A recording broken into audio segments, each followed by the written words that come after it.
Hello viewers, welcome to Telugu ప్రభా TV. Varanasi తాజాగా super star Mahesh Babu and Rajamouli కాంబినేషన్లో వస్తున్న పాన్ వరల్డ్ సినిమాకు సంబంధించి పెట్టిన ఒక టైటిల్. అయితే ఈ టైటిల్కి సంబంధించి ఒక చిన్న వివాదం నెలకొంది. సో ఆ వివాదం ఎందుకు వచ్చింది, టైటిల్ విషయంలోనే ఎందుకు వచ్చింది అనే ఒక న్యూస్ అయితే బాగా సర్క్యులేట్ అవుతుంది, వైరల్ అవుతుంది. దీనికి సంబంధించి అసలు ఎందుకు అంత వైరల్ అవుతుంది, దాని మీద ఎందుకు న్యూస్ వచ్చి ట్రోల్ అవుతున్నాయి రాజమౌళి గారి మీద అనే విషయం మీద మన సీనియర్ జర్నలిస్ట్ యజ్ఞమూర్తి గారు ఫుల్ డీటెయిల్స్ ఇస్తారు. Hello sir. Hello Govind. So recent గా వచ్చిన టైటిల్ వారణాసి. సో ఈ టైటిల్ వచ్చిన తర్వాత మీరు అన్నట్టు మనం ఇంతకుముందు డిస్కస్ చేసుకున్నట్టు 3 టైటిల్స్ వచ్చుంటే ఈరోజు ఒక ఇష్యూ రేజ్ అయ్యేది కాదు. ఈ టైటిల్ ఫాంట్ దగ్గర నుంచి ఈచ్ అండ్ ఎవ్రీథింగ్ చాలా ఇన్ డీటెయిల్డ్ గా ఒక న్యూస్ సర్క్యులేట్ అవుతుంది. అది ఎందుకు అవుతుంది, ఫిలిం ఛాంబర్ వరకు ఇష్యూ ఎందుకు వెళ్ళింది? వారణాసి సో మొన్న రామోజీ ఫిలిం సిటీలో అంటే శనివారం జరిగినటువంటి ఆ ఈవెంట్ ఏదైతే ఉందో అత్యంత అట్టహాసంగా ఒక 130x100 ఫీట్ స్క్రీన్ మీద, ఎల్ఈడి స్క్రీన్ మీద ఆ వారణాసి టైటిల్ గ్లింప్స్ ని మనకి ప్రదర్శించడం, సో అదంతా కూడా చాలా బాగుంది. మళ్ళీ రాజమౌళి తన ఏంటి అనేది చూపించాడు. అంటే ఆ సీజే వర్క్ కూడా గ్రాండ్ గా ఉంది, చాలా బాగుంది. ఆ త్రేతాయుగం నుంచి వారణాసిని చూపించే విధానం, అంటార్కిటికా ఈ కాలానికి వచ్చేటప్పటికి అంటార్కిటికాకి రావటం ఆ కథ. సో ఇలా తర్వాత మహేష్ బాబుని ఒక వృషభం మీద స్వారీ చేస్తూ త్రిశూలం పట్టుకొని రివీల్ చేయటం, వారణాసి అనే టైటిల్ రావటం, ఇదంతా అందరినీ ఆకట్టుకుంది. అయితే మనకు తెలుసు, ఇదివరకే ఒక ప్రొడ్యూసర్ వారణాసి అనేటువంటి టైటిల్ నాది, నేను ప్రొడ్యూసర్స్ కౌన్సిల్లో నాది రిజిస్టర్ చేయించాను అని చెప్పి తను ఆ టైటిల్ తో ఒక పోస్టర్ కూడా చూపించాడు మనకి. అప్పుడు మనం అందరం కూడా ఓకే, వారణాసి అనే టైటిల్ ఆల్రెడీ రిజిస్టర్డ్ కాబట్టి రాజమౌళి మహేష్ బాబు సినిమాకి ఆ టైటిల్ ఉండకపోవచ్చు.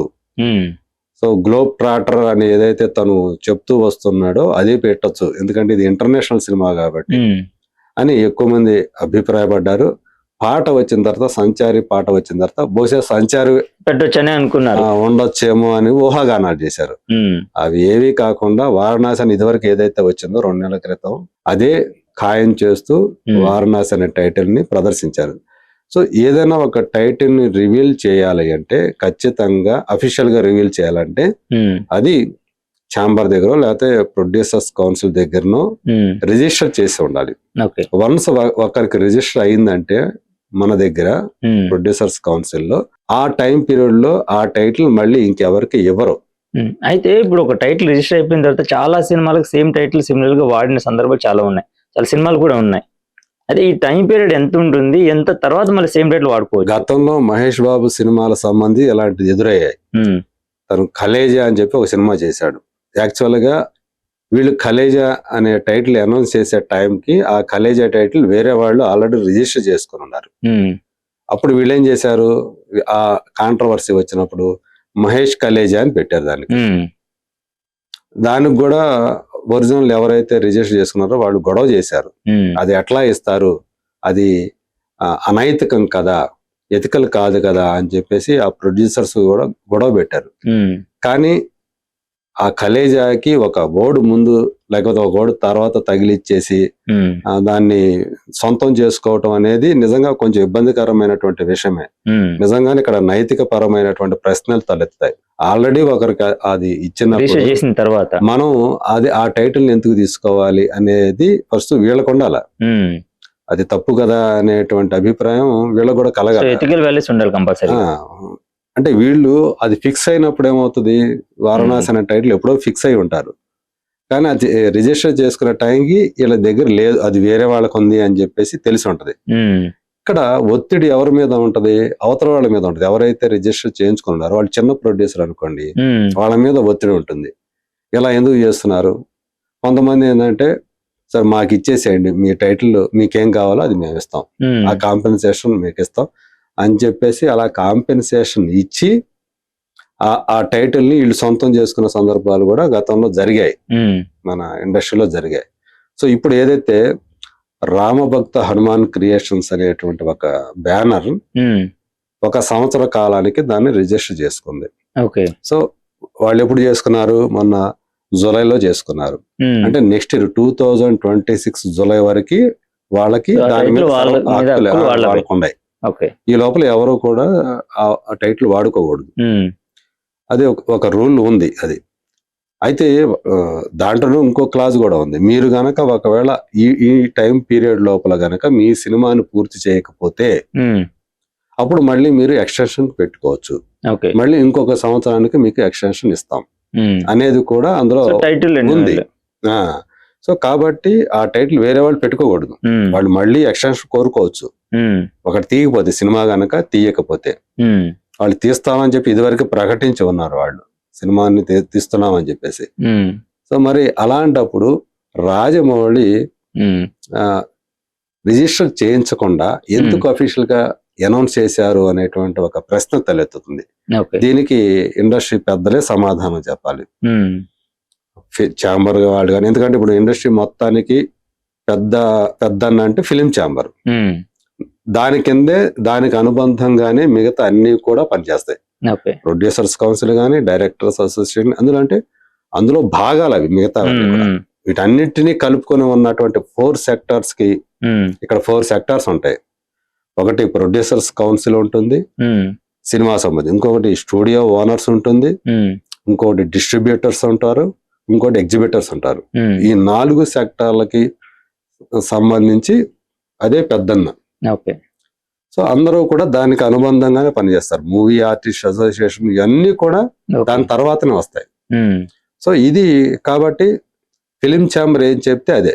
మరి ఫిలిం ఛాంబర్ నడిపే అక్కడ ఉండే వాళ్ళు కూడా ఇందులో మనుషులే కదా, వాళ్ళు కూడా పెద్ద నిర్మాతలకి, పెద్ద దర్శకులకి, పెద్ద హీరోలకి సపోర్ట్ గా ఉంటారా అని చెప్పి ఈ చిన్న నిర్మాతలు వీళ్ళందరూ కూడా వాళ్ళ ఆవేదన వ్యక్తం చేస్తూ ఉంటారు. సో ఇప్పుడు ఏదైతే ఈ వివాదం తలెత్తుందో, ఇది నిజం చెప్పాలంటే ఏదైతే ఈవెంట్ జరిగిందో అప్పుడు ఒక వివాదం తలెత్తింది.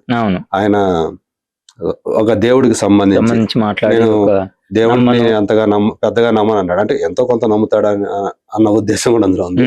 పెద్దగా నమ్మను, అదే ఇది మీ మన వెనక హనుమంతుడు ఉన్నాడు, అంత ఆయన సవ్యంగా చూసుకుంటాడు, ఏ ఇబ్బంది లేకుండా అని చెప్పి నాన్నగారు చెప్పారు, ఇదేనా చూసుకునేది.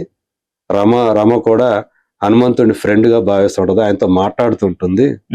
సో నాకు కోపం వచ్చింది, ఇలా ఇలా ఇలా చేశాడేంటి దేవుడు అని చెప్పేసి ఏవైతే ఆయన వ్యాఖ్యలు చేశాడో దాని మీద already Saroor Nagar police station లో రాష్ట్రీయ వానర్ సేన అనేటువంటి ఒక సంఘం ఫిర్యాదు చేసింది, కంప్లైంట్ చేశారు, ఆయన మీద చర్యలు తీసుకోవాలని చెప్పేసి. మళ్ళీ ఎవరు కూడా హిందూ దేవుళ్ళ మీద ఎలాంటి అనుచిత వ్యాఖ్యలు చేయకూడదు అని చెప్పేసి ఉద్దేశంతో చేసామని చెప్పి వాళ్ళు చెప్పారు.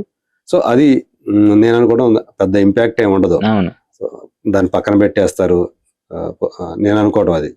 ఎందుకంటే పెద్ద పెద్ద ఇచ్చిన కంప్లైంట్ లో బలంగా ఏమి అంశాలు లేవు దాంట్లో. అదే సో ఇలాంటి అంటే ఒక అటెన్షన్ అనేది క్రియేట్ అయింది, ఒక వివాదం అనేది వచ్చింది. ఇప్పుడు ఇది రెండోది టైటిల్ సంబంధించినటువంటి వివాదం. మరి ఏం చేస్తారు ఏంటి? ఆల్రెడీ ఛాంబర్ లో ఇంకొకరి పేరు మీద రిజిస్టర్ అయి ఉన్నటువంటి టైటిల్ అది. సో మరి ఏం చేయబోతున్నారు ఏంటి? ఆయన బుజ్జగించి వాళ్ళకి ఒకవేళ ఆ టైటిల్ తీసుకుంటారా?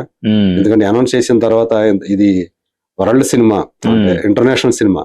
సో టైటిల్ గనక మారితే అంతకు మించినటువంటి అవమానం వాళ్ళకు ఉండదు.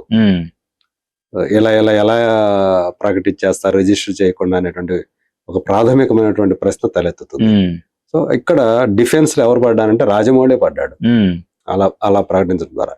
మరి ఏం చేస్తారు వీళ్ళు? ఏమన్నా కన్విన్స్ చేసి టైటిల్ తీసుకుంటారా, లేకపోతే వివాదం ఇంకేం మలుపు తిరుగుతుంది ఏంటి?